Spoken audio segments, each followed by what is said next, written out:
You aren't lazy. You aren't stuck because of a lack of resources, and you don't need more time. You are simply unwilling to feel a specific emotion.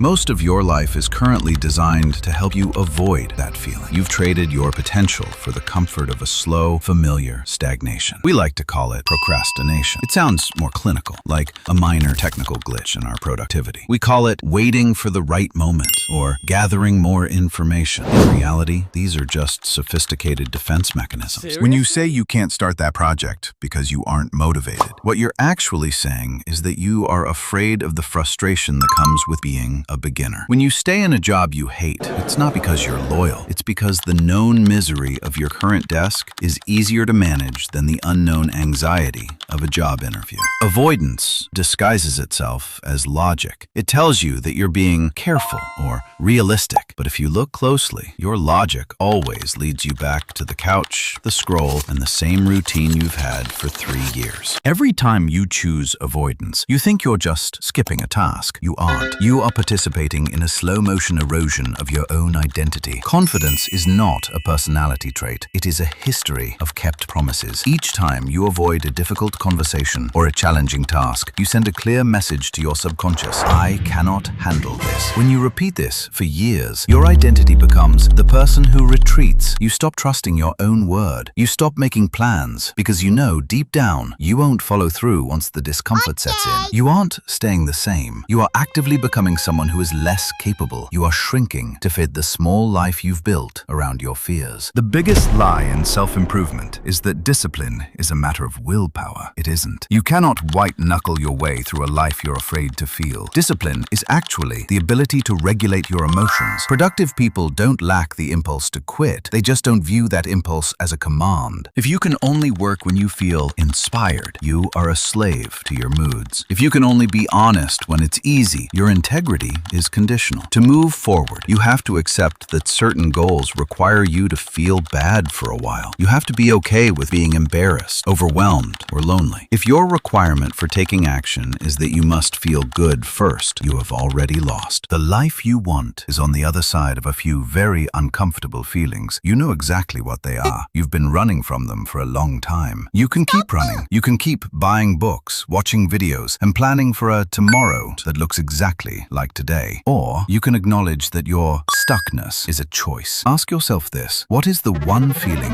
you are most afraid of experiencing, and how much is avoiding it costing you? Think about it.